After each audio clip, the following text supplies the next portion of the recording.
বিশ্বজুড়ে বাড়ছে ফিলিস্তিনের প্রতি সমর্থন, জোরালো হচ্ছে দ্বিরাষ্ট্রভিত্তিক সমাধানের দাবি। চলতি বছর আগ্রাসনের মধ্যে স্বাধীন ফিলিস্তিন রাষ্ট্র স্বীকৃত দেশের সংখ্যা বেড়েছে।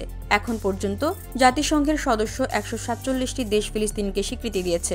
একের পর এক দেশের স্বীকৃতি প্রমাণ করছে বিশ্বজুড়ে ক্রমেই জোরালো হচ্ছে স্বাধীন ফিলিস্তিন প্রতিষ্ঠার বিষয়। গাজা ইসরায়েলের চলমান আগ্রাসনের মধ্যেই ফিলিস্তিনকে সার্বভৌম রাষ্ট্রের মর্যাদা দিয়েছে 10টি দেশ। একই পরিকল্পনা করছে ইউরোপের পরাশক্তি ফ্রান্সও। এ পর্যন্ত জাতিসংঘের 193 সদস্য দেশের মধ্যে 147টি দেশ ফিলিস্তিনকে স্বীকৃতি দিয়েছে স্বাধীন রাষ্ট্র হিসেবে, যা আন্তর্জাতিক সম্প্রদায়ের প্রায় 75%। 1948 সালে ইসরায়েল রাষ্ট্র প্রতিষ্ঠার মধ্য দিয়ে নিজ ভূখণ্ডের সার্বভৌমত্ব হারায় ফিলিস্তিনিরা। এরপর যুগের পর যুগ ধরে শুধু অধিকার হরণ আর নিপীড়নের শিকার মধ্যপ্রাচ্যের মুসলিম রাষ্ট্রটি। তখন থেকে স্বাধীনতা লড়াই শুরু হয় তাদের। মধ্যপ্রাচ্যে যুক্তরাষ্ট্র ও যুক্তরাজ্যের ভূ রাজনৈতিক কৌশল এবং ইহুদি রাষ্ট্র প্রতিষ্ঠার 4 দশক পর 1988 সালের 15 নভেম্বর প্যালেস্টাইন লিবারেশন অর্গানাইজেশনের চেয়ারম্যান ইয়াসির আরাফাত ফিলিস্তিনকে স্বাধীন রাষ্ট্র হিসেবে ঘোষণা দেন।